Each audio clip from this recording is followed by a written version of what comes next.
Hola Clarita, este es el video que te estoy haciendo para las últimas dos clases, las clases que tú perdiste. En este video yo voy a hacer tres cosas. Cosa número uno, yo voy a repasar el vocabulario en mini cuento C. I'll give a couple of examples and go and show you how those work. Okay. Next, what I'm going to do, a continuación, yo voy a leer párrafo por párrafo. I'm going to stop after reading the paragraph, explain some of the tricky parts. And then I'm going to also demonstrate the blank technique, which I believe I've shown you before. I'm just going to demonstrate it again, and then we're going to read paragraph by paragraph for the first three paragraphs, pausing and demonstrating the blank technique. And then what I'm going to have you do is read the last two paragraphs, 4 and 5, on your own. And then there may be some pieces that aren't entirely clear to you.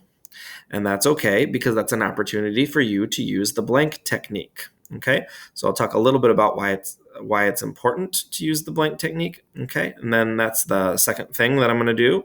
So first, reviewing the vocab. Second, we're going to read paragraph by paragraph. Then what I'm going to actually, before the third thing even, then I'm going to read the whole story through one time, even the two paragraphs that you're going to read on your own. But I'm not going to explain any parts of those, okay? It's just so that you hear the whole story one time through. What I'm going to ask you that you do, though, is once I finish with the third paragraph, that's where you should pause the video, try exactly what I did with the last two, then continue watching the video where I read the whole thing all the way through. Because by then you should have put in the work, for the last two paragraphs. So then the very last thing is I'll read you the questions here. Make sure you know what they mean before you answer them. Okay, so there were two homeworks that you missed. The first one was simply finishing the reading and then marking where you tried the blank technique. Okay, so that was the first homework assignment. And then the second homework assignment, it'll be due the next time. So maybe you'll be able to catch up and have it done, but it's the answering of those 5 questions. Okay, so that's what's due next class on Monday. All right, so let's get going. Mini cuento C, está roto, is broken. Estaba roto, was broken. Now, keep in mind, just because it says roto here doesn't mean that that it's always roto for broken. If something is feminine and it's broken, it'd be rota. If you're talking about multiple things, rotos. So if you want to say his legs were broken, his legs, plural, were broken, you would have to say sus piernas estaban, right? They were, estaban, okay, and then piernas is feminine and plural. Estaban rotas. Sus piernas estaban rotas.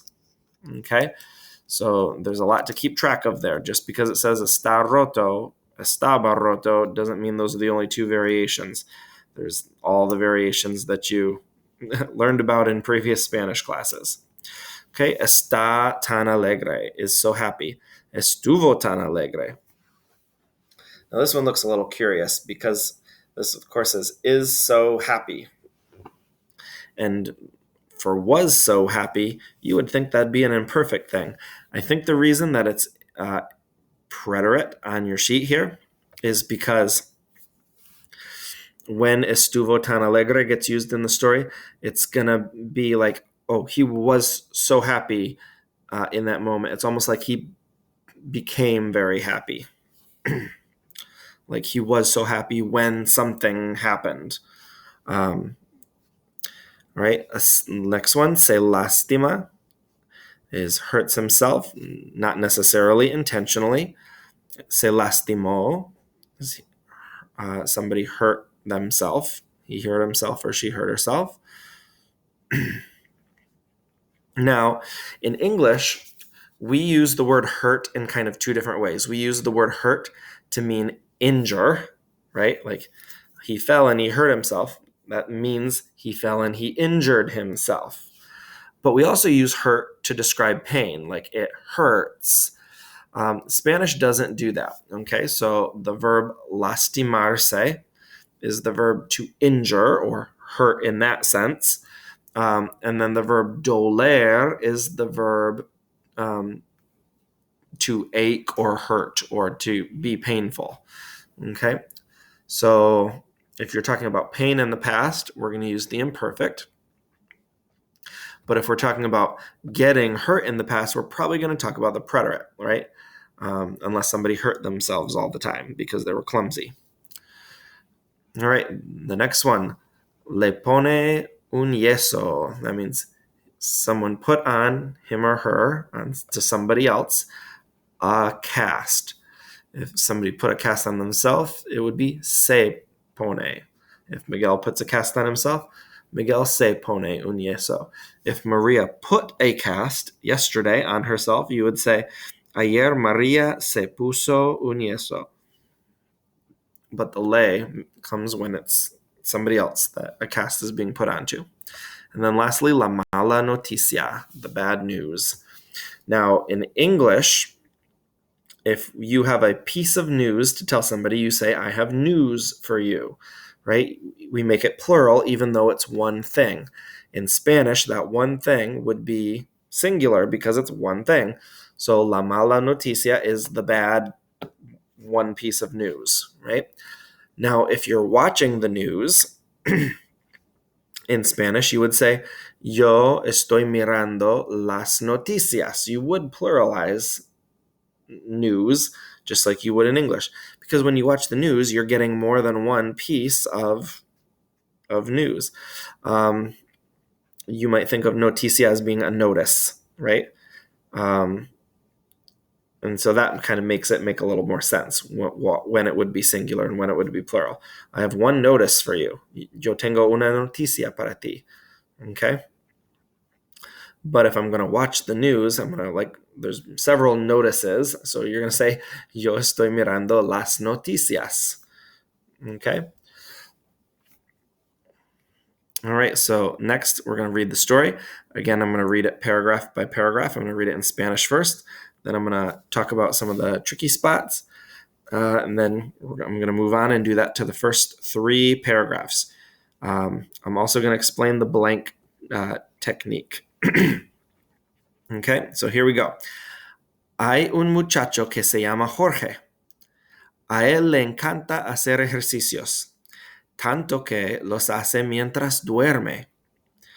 Todas las mañanas corre 42 millas. Por la tarde sube una montaña grande, llevando 32 kilos en la espalda. Está muy alegre mientras hace ejercicios. Está tan alegre que canta mientras hace ejercicios.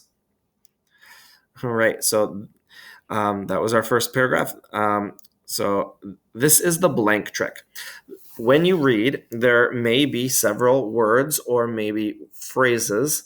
Maybe you pick apart the words in that phrase and you know what each one means, but the way they're put together, you don't know what the phrase means. So this trick is for when you're reading, for allowing you to be able to use context to figure out what that unknown word must mean. Okay? And so one example from the other day from one of your classmates is the word mientras. The word mientras shows up in this paragraph, I think 3 times. And that was an unknown word to some people. And so the blank trick is when you know all the other words in the sentence around it, you're going to read the sentence, you're going to translate the sentence. But when you come to the unknown word, you're going to say blank. Okay, so let's give that a try. And typically you want to back up, not just read a couple words before that unknown word, but you want to go back, maybe read the whole paragraph that it's in. Okay, so there is a boy that is named or is called Jorge. A él le encanta hacer. He loves to exercise. Tanto que los hace mientras duerme. So tanto, so much that los hace. So he does them. Now, mientras is the word that I don't know, so that I pretend don't know. So I'm going to say so much that he does them blank sleeps. Oh, duerme can mean he sleeps. So much that he does them blank he sleeps. And so what must that word mientras mean? I hope that helps you. I'm not going to tell you. If you're super curious, you can look it up. But I think you probably figured out what it means just by the blank technique. Okay? Todas las mañanas corre 42. So every morning he runs 42 miles. Por la tarde sube una montaña grande. So in the evening, I'm going to pretend I don't know sube. I'm going to use the blank trick.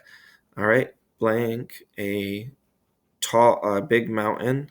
So por la tarde is in the evening. So he's saying here every morning he runs. So it's talking about his exercise routine, it seems. Okay, so in the evening, sube. Sube looks like a verb. It looks like a verb that might be conjugated in the he, she form. Because it's saying, because I know corre means he or she runs. And so sube must mean he or she does some other thing. So in the evening, he blanks a big mountain. So sube, does that help you come up with what sube means? Hopefully it helped you come up with sube means climbs. Because, of course, it's giving different examples of exercises that he does. So, llevando 32 kilos en la espalda. So, llevando. I'm going to pretend I don't know that word, llevando, either. Gosh. But I know that this ando means ing. So, this means something-ing. So, I'm actually, when I get to this word, I'm going to say blanking. Okay? 32 kilos, 32 kilograms, en la espalda, on the back. Con permiso. Okay. So in the evening, he climbs a big mountain blanking 32 kilograms on the back. So llevando probably means carrying, right? Because it's just an example of how much exercise he does. Okay, está muy alegre mientras hace ejercicios. He's very happy while he does exercises. Está tan alegre, he's so happy, que canta mientras hace ejercicios. He's so happy that he sings. I think I gave it away before, while he exercises. So mientras means while. All right, and that was our first paragraph. So I used the blank trick, I think, 3 times in that paragraph. I'm not going to use the blank trick that often in these next ones. I'm just going to read them and try and pick out some tough spots. All right, let's do the next one. Un día, Jorge fue a la montaña para hacer ejercicios. Nadie lo acompañaba porque a nadie le gusta hacer ejercicios en la mañana. Mientras estaba en la montaña, se tropezó y se cayó. Se cayó con más fuerza que un elefante. Mientras estaba en la montaña, se tropezó y se cayó. Oops, I already read that. Jorge se lastimó los brazos y por eso gritó, ¡ay, ay, ay! ¡Me lastimé los brazos! Los brazos le dolían mucho y por eso Jorge pensaba que estaban rotos. Le dolían tanto que Jorge casi no pudo bajar de la montaña. Él sabía que tenía que ir al hospital lo más rápido posible.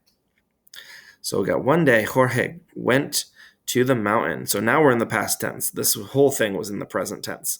So normally you would see a bunch of imperfect verbs at the beginning of a story, but here you didn't see them because that beginning of the story was written in the present tense anyway. So you kind of skipped all of that.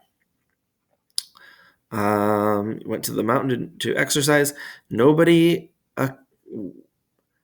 Now this is one particular time. Sorry. This is one particular time that that he's going to the mountain. So why didn't it say nadie lo acompañó? Why nobody accompanied him?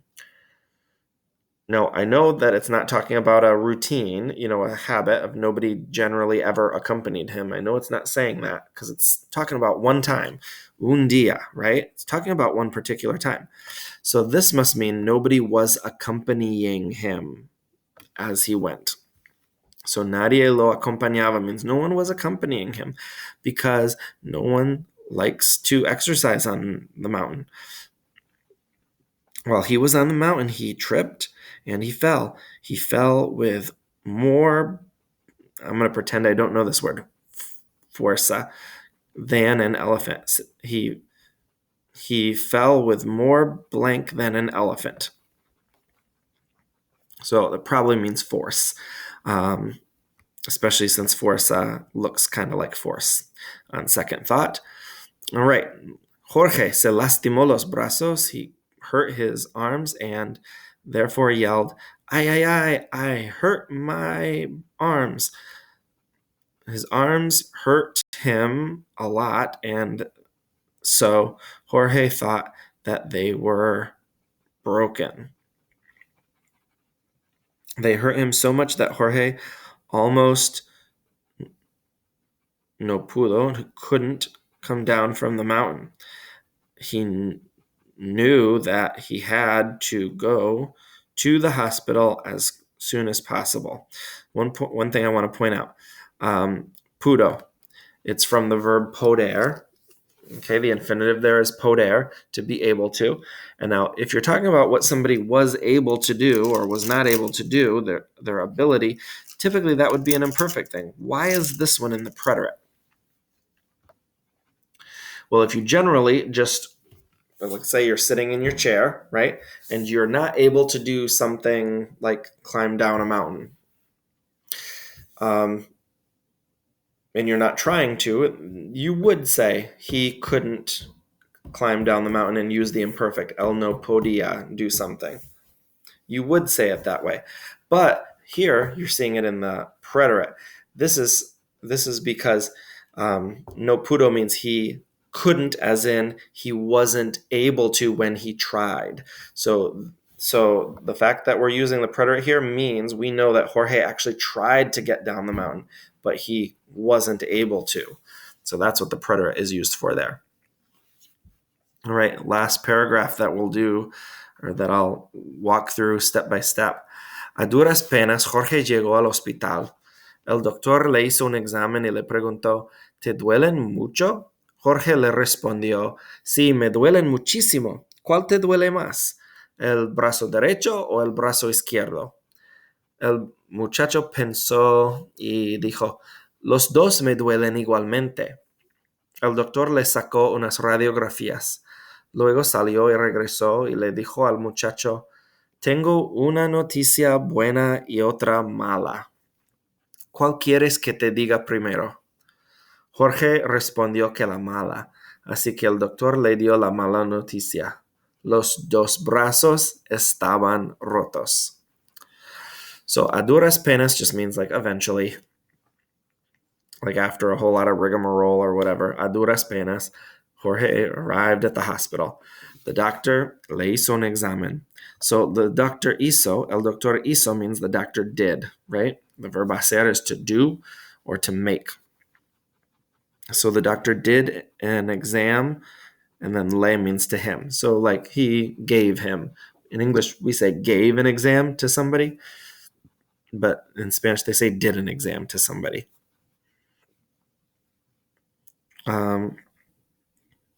Just giving this a double check. Oh, derecho izquierdo. Forget who it was, but weren't super familiar with the words left and right, they were able to figure those out through context. Which hurts you more, the blank arm or the blank? So obviously the right and left makes sense there. All right. So at this point, what I'd like you to do is read the next two paragraphs on your own, looking for opportunities to employ the blank trick. So what I'd like to see from you is just marking up the text, the first three paragraphs from this video, right? Things that you wanted to make notes on about that from watching this video, but then mark up the last two paragraphs with showing where you tried the blank trick and were you correct. And you can see if you were correct or not because you can eventually look up the word too. But don't just look it up for starters. Try to use the blank trick. All right. All right. Now what I'm going to do is I'm going to read the entire story once through without stopping in Spanish so that you can read and follow along with it, hopefully after putting in your, the work for those last two paragraphs. Okay. So here we go. Hay un muchacho que se llama Jorge. A él le encanta hacer ejercicios, tanto que los hace mientras duerme. Todas las mañanas corre 42 millas. Por la tarde sube una montaña grande llevando 32 kilos en la espalda. Está muy alegre mientras hace ejercicios. Está tan alegre que canta mientras hace ejercicios. Un día, Jorge fue a la montaña para hacer ejercicios. Nadie lo acompañaba porque a nadie le gusta hacer ejercicios en la montaña. Mientras estaba en la montaña se tropezó y se cayó. Se cayó con más fuerza que un elefante. Jorge se lastimó los brazos y por eso gritó, ¡ay, ay, ay! ¡Me lastimé los brazos! Los brazos le dolían mucho y por eso Jorge pensaba que estaban rotos. Le dolían tanto que Jorge casi no pudo bajar de la montaña. Él sabía que tenía que ir al hospital lo más rápido posible.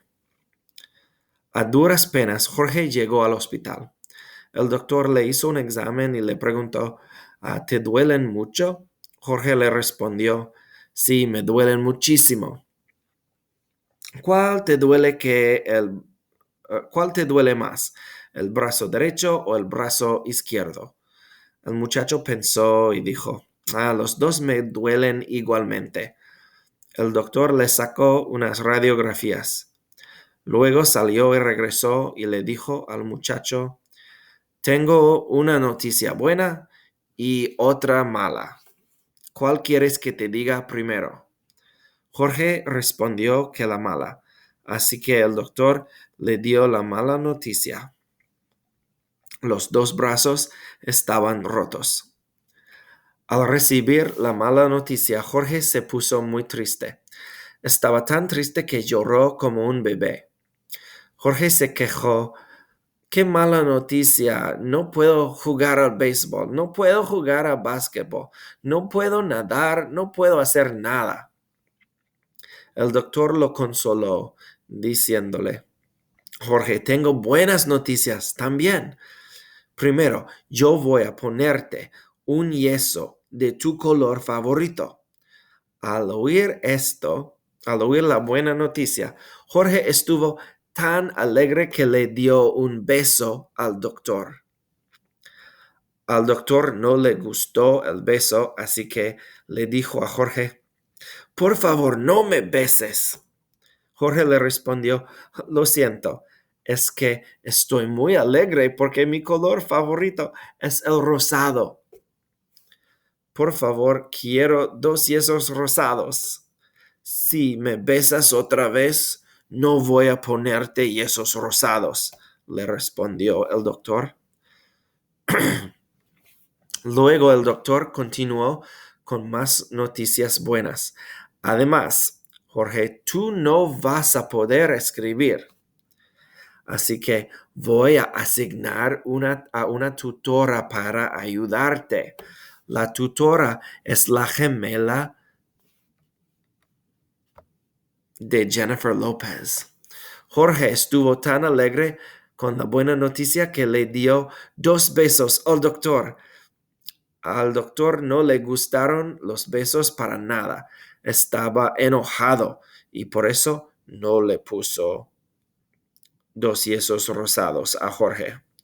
Le puso un yeso morado y un yeso amarillo. Jorge se puso triste. Después de unos minutos, la gemela de hielo llegó y al ver a los yesos, there shouldn't be an A there, al ver los yesos, exclamó, ¡Me encantan los yesos! ¡Qué bonitos! Al oírlo, Jorge estuvo tan alegre que les dio un beso al doctor y un beso a J-Lo. Well, it should say la hermana de J-Lo, or la gemela de J-Lo. Jorge estaba tan alegre que los brazos ya no le dolían. All right, so that was the full story. So now at this point, let's go over the questions. So question number 1, ¿Qué le gusta a Jorge? ¿Te gusta a ti? Explícalo. So what is pleasing to him? What is pleasing to him? So in other words, what does he like? And this Jorge part just is more specific about who that him is. So what does Jorge like? ¿Te gusta a ti? So is it pleasing to you? So in other words, do you like it? Explícalo. So there's something in the story that Jorge really likes. Do you like that same thing? Número 2. ¿Por qué no era fácil para Jorge bajar de la montaña? So this that's here, you can cross that out too. I'm not sure why that's there. ¿Por qué no era fácil para Jorge bajar de la montaña? So this is why was it not easy for Jorge to go down the mountain? Número 3. ¿Qué hizo Jorge cuando estuvo muy alegre? What did Jorge do when he got very happy? ¿Qué haces tú cuando estás muy alegre? Number 4. Si pudieras tener cualquier tutor, ¿a quién elegirías? If you could have any tutor, whom would you choose? Explain. So the answer is partially sort of structured for you here. Yo elegiría a person's name. You're going to pick a name, por qué, and then explain why. And then the last one, conoces. This means do you know? This is the verb for knowing people or being familiar with places. So conoces, do you know a unos gemelos? Remember gemelo? It's one of our words on the bottom there. ¿Conoces a unos gemelos en tu escuela? ¿Cómo se llaman? What are they called? Son muy parecidos. All right, and so your second homework assignment is answering these questions. All right, looking forward to seeing you this coming week. Hope this was helpful for catching you up. Adios.